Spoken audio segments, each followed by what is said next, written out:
오늘 하나님께서 우리에게 주시는 말씀은 로마서 12장 17절에서 21절 말씀입니다. 한 목소리를 함께 읽도록 하겠습니다.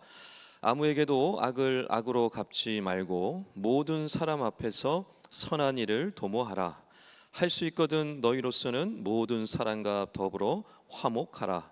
내 사랑하는 자들아, 너희가 친히 원수를 갚지 말고 하나님의 진노하심에 맡기라. 기록되었으되 원수 갚는 것이 내게 있으니 내가 갚으리라고 주께서 말씀하시니라. 내 원수가 줄이거든 먹이고 목마르거든 마시게 하라. 그리함으로 내가 숯불을 그 머리에 쌓아 놓으리라. 악에게 지지 말고 손으로 악을 이기라. 아멘. 할렐루야. 결국 보던 주일 주의 전에 나오신 여러분 환영하고 축복합니다. 서로 한번 인사하겠습니다. 잘 오셨습니다. 축복합니다. 잘 오셨습니다. 축복합니다. 성경을 읽다 보면 어떤 말씀들은 너무 귀한 말씀들이어서 이 말씀대로 살고 싶어하는 그런 마음이 들기도 합니다. 하지만 또 어떤 말씀을 보면 별로 순종하고 싶지 않은 그런 말씀들도 있습니다. 내가 이 말씀을 따라 살다가 손해보지는 않을까라는 그런 염려가 되는 말씀들이 있죠. 그 중에 하나가 바로 이것이라고 생각을 합니다. 내 원수를 사랑하라. 여러분의 원수를 사랑하는 것 어떻습니까? 쉽지 않죠. 내가 싫어하고 내가 미워하는 그 왼수 같은 인간을 내가 과연 사랑할 수 있을까? 그러나 성경은 분명히 원수를 사랑하라 라고 말씀하고 있습니다. 참 따르기 어려운, 순종하기 어려운 말씀이 아닐 수가 없습니다. 내 이웃을 사랑하고 내 원수를 미워하라 라고 하면 좋을 텐데 예수님은 그렇게 말씀하시지 않습니다. 마태복음 5장에 보면 예수님께서 이렇게 말씀하십니다. 네 이웃을 사랑하고 내 원수를 미워하라 라고 너는 들었지만 나는 너희에게 이르노니 너희 원수를 사랑하며 너희를 박해하는 자를 위해 기도하라. 너희가 너희를 사랑하는 자를 사랑하면 무슨 상이 있으리요? 세리도 이같이 아니하느냐라고 말씀하고 있습니다. 여러분, 예수님 우리를 사랑하시는 분이십니다. 여러분, 우리를 위하시는 분이시죠. 믿으십니까? 예수님 우리를 사랑하시잖아요. 우리를 너무나 위하시는 분이 예수님보다 더 우리를 사랑하는 분이 어디 있어요? 그 사랑하시는 예수님이 우리에게 원수를 사랑하라 라고 말씀하시는 것은 우리에게 해가 되기 위함이 아니라 우리에게 유익이 되기 때문에 말씀하시고 있다라는 사실을 여러분 염두에 둘 필요가 있습니다. 자, 오늘 말씀을 통해서 우리는 과연 원수를 어떻게 대해야 하는가에 대한 말씀을 함께 나누어 보려고 합니다. 자, 원수가 누굴까요? 여러분이 생각하는 원수는 누구입니까? 나에게 큰 어려움을 주거나 나에게 큰 고통을 준 엄청난 아픔을 준 사람, 그 사람이 원수겠죠. 그러나 그런 사람뿐만 아니라 나와 불편한 관계에 있는 사람들, 그들이 모두 다 원수라는 사실을 기억하셔야 합니다. 그 원수는요, 나를 아프게 한 사람일 수도 있고 나에게 상처를 준 사람일 수도 있고 나에게 피해를 주거나 나를 오해하게 만든 사람일 수도 있습니다. 그 원수는 나하고 가까운 곳에 있을 수도 있고 조금 떨어진 곳에 있을 수도 있고 매일 만날 수도 있고 가끔 만날 수도 있습니다. 심지어 그 원수는 내가 속한 공동체에 있기도 하고 심지어는 내 가족 안에도 있을 수 있습니다. 여러분, 원수는 어떻게 생깁니까? 갑자기 하늘에서 떨어지나요? 원수는 갑자기 땅에서 솟아나나요? 그렇지 않습니다. 원수는 만들어집니다. 관계를 통해서 만들어집니다. 관계에 어려움이 생겨서, 관계에 문제가 생겨서 누군가의 관계에 어그러짐을 통하여서 원수가 생겨나는 겁니다. 그 원수가 생겨날 때 우리는 그 원수를 미워합니다. 내 마음이 편치 않습니다. 내 삶이 고통으로 빠져들기 시작을 합니다. 지옥 같은 삶이 이어집니다. 그러므로 여러분, 할 수만 있다면 원수를 만들지 말아야 합니다. 그래야 행복한 삶을 살 수 있습니다. 여러분, 원수가 되었던 사람과 다시 좋은 관계를 맺기 위해서 얼마나 많은 에너지가 필요한지 아마 아실 겁니다. 굉장히 큰 노력이 필요할 겁니다. 그 원수가 되었던 사람과 좋은 관계를 만들기 위해서 필요한 에너지를 100이라고 한다면, 그 사람과 원수가 되지 않고 좋은 관계를 유지하기 위해 필요한 에너지는 얼마나 될까요? 10이나 20 정도면 충분합니다. 그래서 원수를 만들지 않는 것이 나에게 유익이라는 사실을 여러분, 우리는 기억해야 합니다. 시간, 물질, 에너지, 나의 삶 전략할 수 있습니다. 아낄 수 있습니다. 좀 더 나은 삶을 살 수 있습니다. 그래서 여러분, 오늘 18절 말씀에 할 수 있거든 너희로서는 모든 사람과 더불어 화목하라 라고 말씀하고 있는 것입니다. 단순히 화목이 목적이 아닙니다. 그 화목함을 통하여서 나를 위하여, 나의 유익을 위하여, 나의 행복을 위하여 그리하라 라고 말씀하신다는 사실을 여러분은 기억해야 합니다. 옆에 한번 이야기하겠습니다.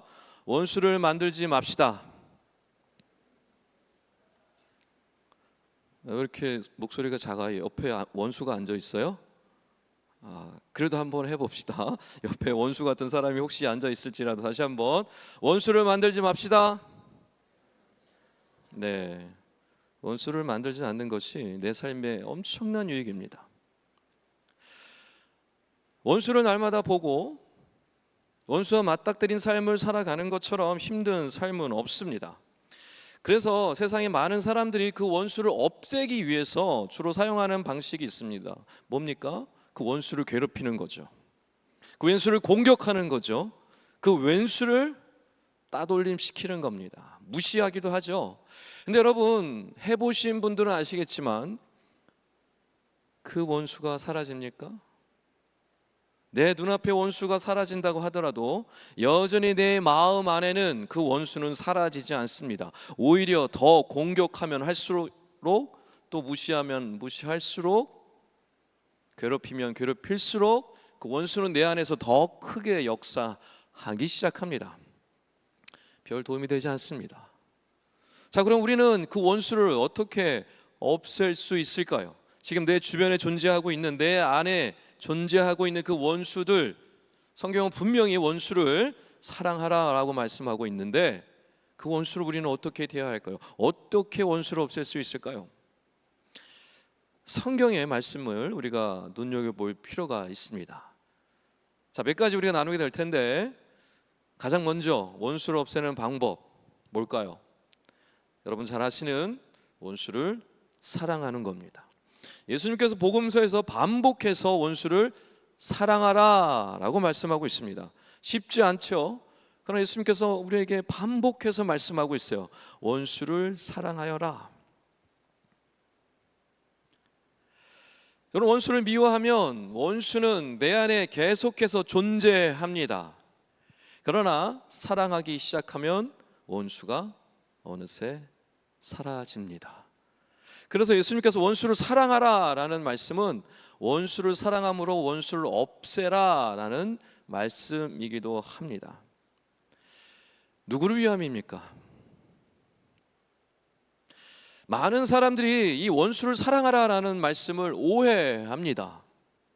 어떻게 오해하냐면, 하나님께서 나보다 저 원수를 더 사랑하시는구나, 그래서 나보고 저 원수를 사랑하라고 하시는구나 라고 오해합니다. 여러분, 맞습니까? 아닙니다. 원수를 더 사랑하시는 것이 아니라 나를 사랑하시기 때문에 나를 위하여 그리하여라 라고 말씀하시는 겁니다. 그러나 여러분 아시겠지만 사실 우리 인간의 본성으로 원수를 사랑하는 것 결코 쉽지 않습니다. 그래서 성경은 한 가지를 덧붙여서 또 말씀하고 있습니다. 두 번째 원수를 없애는 방법, 그것은 원수를 위해 기도하는 것입니다. 마태복음 5장 44절에 이렇게 말씀합니다. 나는 너희에게 이르노니 너희 원수를 사랑하며 너희를 박해하는 자를 위하여 기도하라. 아멘. 사람들은 보통 원수가 나에게 행한 것을 생각합니다. 밥 먹을 때도 생각하고 길을 갈 때도 생각하고 자기 전에도 생각합니다. 문득문득 내 안에서 화가 치밀어 오르기도 합니다. 내 감정에 휩쓸려서 내 삶이 송두리째 그 원수 때문에 힘들어지는 것들을 경험하게 됩니다. 자, 여러분, 너희를 박해하는 자를 위해 기도하라라는 말씀은 뭘까요? 너희를 박해하는 그 사람을 묵상하지 말라는 얘기예요. 더 이상 생각하지 말라는 얘기입니다. 그 원수에 대해서 어떻게 갚아줄까라고 고민하지 말라는 거예요. 대신 뭐 하라는 것입니까? 그 시간에 그 원수를 위하여 기도하여라 라고 말씀하고 있는 것입니다.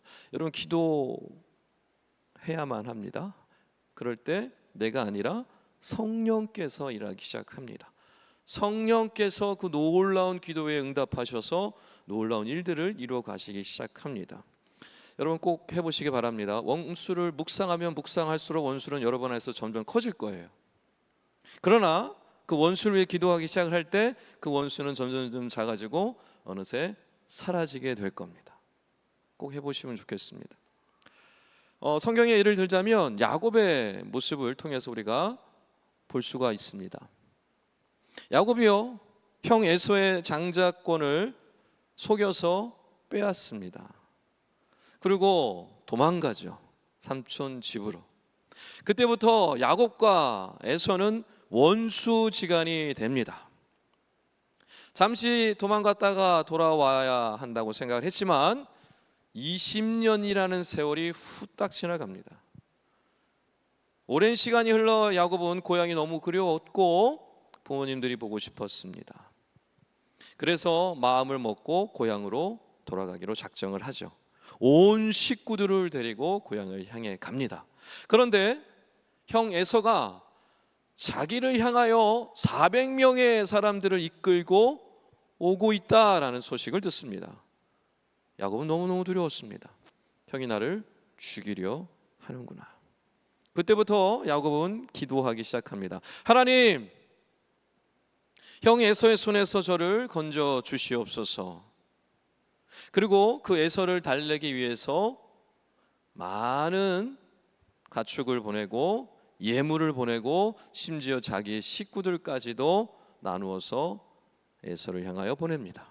그리고 혼자 야복강가에 남아서 하나님께 밤새 기도하기 시작을 하죠. 밤새워 기도한 후에 야곱이 에서를 향하여 나아갑니다. 저 멀리서 에서가 야곱을 향하여 달려옵니다. 그런데 이게 어떻게 된 일인지 에서가 야곱을 보자마자 끌어안고 입을 맞추고 울기 시작합니다. 왜 이제 왔느냐? 여러분, 에서가 400명의 사람들을 이끌고 온 것은 맞이하기 위함이었을까요? 환영하기 위함이었을까요? 아닙니다. 전쟁을 치르려고 한 겁니다. 야곱을 죽이려고 한 것이죠. 그러나 놀랍게도 하나님은 그 야곱의 기도를 들으셨고 에서의 마음을 돌이켜 주셔서 에서와 야곱이 화해할 수 있도록 이 원수지간이 친형제의 다시 한번 끈끈한 그 가족의 역사로 나아가도록 인도해 주신 것입니다. 이 놀라운 역사를 우리는 기억해야 합니다. 옆에 한번 이야기했으면 좋겠습니다. 원수를 위해 기도합시다. 놀라운 일이 일어납니다. 기도해 보십시오. 원수를 위해 실험해 보십시오. 자, 사랑하기도 쉽지 않고 기도하기도 쉽지 않은 분들에게 한 가지 방법을 또 말씀드리겠습니다. 원수를 사랑하는 거, 원수를 위해 기도하는 거 쉽지 않죠? 그런 분들에게 이 방법이 유익할 수도 있을 것 같습니다. 세 번째 방식은 원수를 하나님께 맡기는 겁니다. 오늘 말씀에 나오고 19절 말씀입니다. 내 사랑하는 자들아 너희가 친히 원수를 갚지 말고 하나님의 진노하심에 맡기라. 기록되었으되 원수 갚는 것이 내게 있으니 내가 갚으리라고 주께서 말씀하시느니라. 아멘. 제가 어릴 때 영화를 즐겨 봤는데 그 영화 중에 대부분이 쿵푸 영화였습니다. 홍콩 영화였어요. 그 쿵푸 영화, 홍콩 영화의 주제가 뭔지 아십니까? 90% 이상이 복수입니다. 얼마나 재밌는지 모릅니다. 내 부모를 죽인 그 원수를 죽이기 위하여 주인공이 어떻게 합니까? 평생 무술을 연마합니다. 그리고 그 무술의 궁극의 그 지점에 이른 다음에 원수를 찾아가서 죽입니다. 그리고 영화는 끝이 납니다.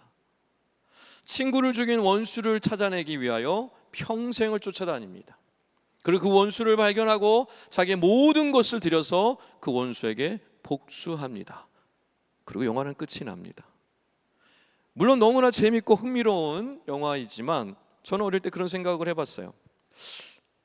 저 사람은 과연 행복한 인생을 살았을까? 복수하고 뭐하고 살지? 저 오랜 시간과 물질과 그 많은 에너지들을 다 소비하고 이제 도대체 무슨 기쁨으로 살지? 이런 생각이 들었던 적이 있습니다. 자, 그런데 오늘 성경 말씀은 원수 갚는 것을 스스로 하지 말라라고 말씀하고 있습니다. 복수하는 것 스스로 하지 말라는 겁니다. 대신에 하나님께 맡겨라라고 말씀하고 있어요. 하나님이 처리해 주신다는 겁니다. 그것도 공짜로, 무료로. 돈이 드는 것도 아니에요. 물질이 드는 것도 아닙니다. 에너지가 드는 것도 아니에요. 그냥 하나님께 맡겨서 하나님이 처리하도록 온전히 내어 맡겨라 라고 말씀하시는 것입니다. 여러분, 참 놀라운 것은 원수를 하나님께 맡길 때 나에게 있던 원수가 하나님께로 옮겨져 가게 되고 내 안에 원수가 사라집니다. 이제 하나님께서 처리하실 일만 남아 있게 되는 것이죠. 한번 해보시기 바랍니다.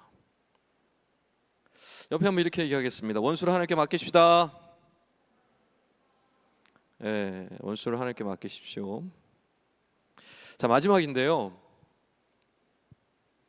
아마 가장 실제적이고 확실한 방법이 아닐까 싶습니다. 원수를 없애는 마지막 방법, 그것은 원수의 필요를 공급하는 것입니다. 오늘 20절, 21절 말씀인데요.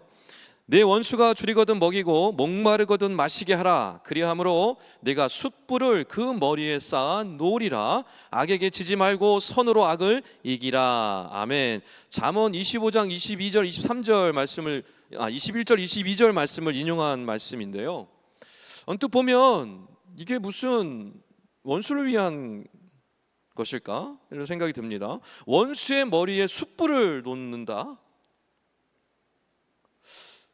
원수를 갚는 것처럼 보여지고 원수의 머리에 불을 피워가지고 고통스럽게 하는 것처럼 보입니다. 여러분, 근데 지금 바울이 원수를 어떻게 갚을 수 있는지, 원수를 어떻게 고통스럽게 할 수 있는지 방법을 얘기해 주는 걸까요? 아닙니다. 정반대 이야기를 하고 있는 겁니다. 21절에 말씀하고 있듯이 선으로 악을 이기는 방법을 설명해 주고 있는 겁니다. 이 말씀을 이해하려면 고대 근동에 있었던 생활 풍습을 좀 알 필요가 있습니다. 그 당시에 숯불이 집집마다 있었습니다. 숯불이 있어야 불을 떼서 밥을 해 먹을 수 있었기 때문이죠. 뭐 떡을 구울 수도 있겠고 고기를 구울 수도 있겠죠. 그래서 집집마다 숯불이 반드시 있었는데 관리를 잘못하다가 숯불을 꺼트리는 경우들이 발생됩니다. 그러면 여러분 어떻게 됩니까? 숯불이 없으면 밥을 먹으니까 숯불을 빌려야 되겠죠. 숯불을 이웃에게 가서 받아와야만 합니다. 그래서 그때 머리에 이고 가는 큰 그릇이 있었습니다. 불을 담을 만한 그릇. 그 그릇을 머리에 이고 가서 이웃에게 가서 숯불을 좀 빌려주시오라고 부탁을 해야만 합니다. 근데 잘 빌려주지 않습니다. 내가 가지고 있는 숯불도 언제 꺼질지 모르기 때문에. 자, 그런데 원수, 즉 나와 아주 어려운 관계에 있는 그 원수가 그만 관리를 잘못해서 숯불을 꺼트린 겁니다. 그런데 그 숯불을 빌리기 위해서 동네방네 다니는데 이웃들에게 가서 숯불을 빌리는데 이웃들이 숯불을 빌려주지 않습니다. 굶기 시작합니다. 자, 그 원수가 숯불을 얻으러 머리에 그릇을 이고 돌아다니는데 그때 내가 그의 머리 위에 숯불을 올려놔 줍니다. 그럼 어떤 일이 일어납니까?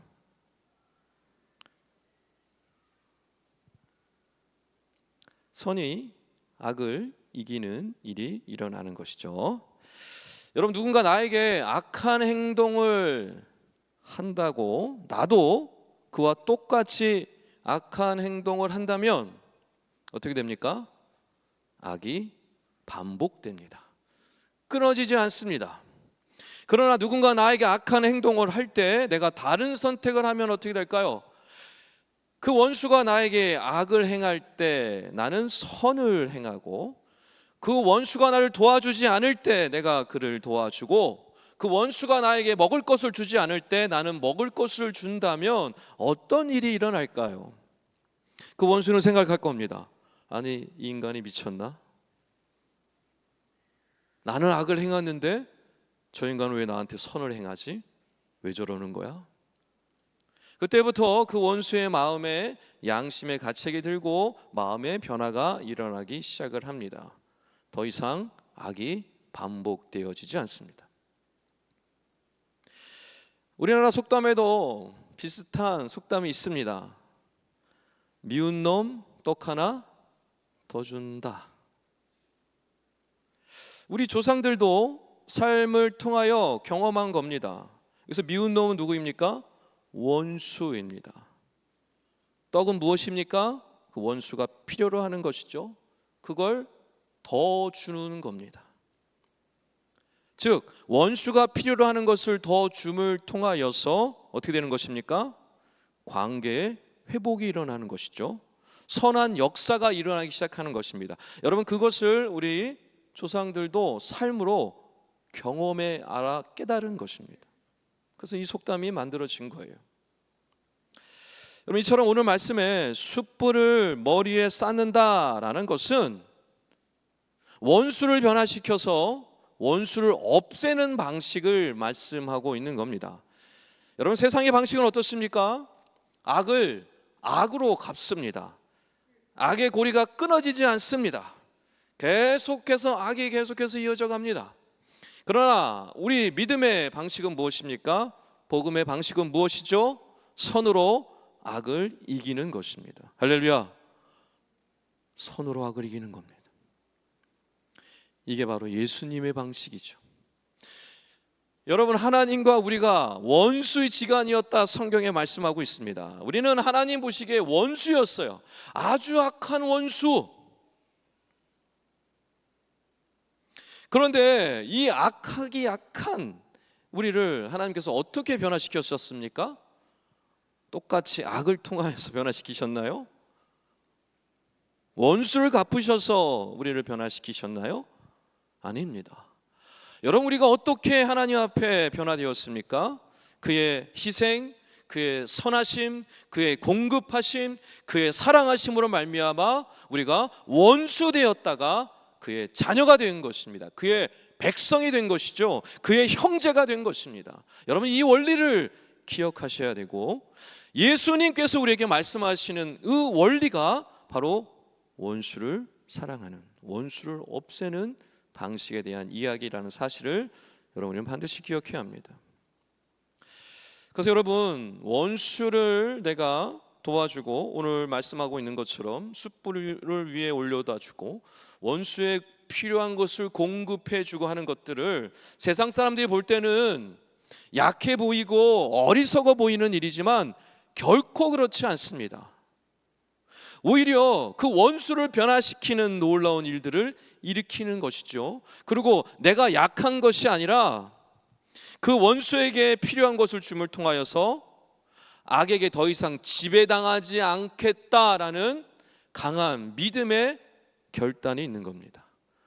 뿐만 아니라 하나님이 공급하신 그 선하심에 대한 경험을 한 믿음의 고백이 담겨 있는 것이죠. 바라옵기는 원수가 필요로 할 때 나 몰라라 하지 마시고 그를 도와주심으로 변화시키시고 선으로 악을 이기시는 우리 모든 청년들 다 되시기를 주님의 이름으로 축원합니다. 말씀을 정리하겠습니다. 여러분, 주님께서 원수를 사랑하라고, 원수를 위해 기도하라고, 원수에게 필요한 것을 공급하라고 말씀하시는 이유가 무엇입니까? 원수를 더 사랑하시기 때문에요? 나보다 더 원수를 아끼기 때문에요? 절대 그렇지 않습니다. 나를 사랑하시기 때문에 그런 겁니다. 나를 위하여 하시는 말씀임을 여러분 우리는 반드시 기억해야 합니다. 원수로 인해서 고통당하고 원수로 인해서 인생 낭비하고 지옥 같은 삶을 살지 말라고, 행복한 삶을 살아가라고, 그러라고 원수를 사랑하고 원수를 위해 기도하고 원수에게 필요한 거 주라라고 말씀하시는 겁니다.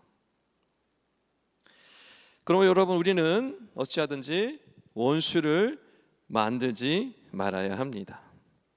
물론 쉽지 않습니다. 원수를 사랑하는 것, 원수를 위해 기도하는 것, 원수의 필요를 채워주는 것 쉽지 않습니다. 그러나 그리할 때 원수는 사라집니다.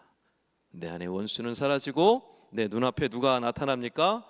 내 친구가 나타나게 되고 내 이웃이 나타나고 내 가족이 나타나고 내 형제가 나타나게 됩니다.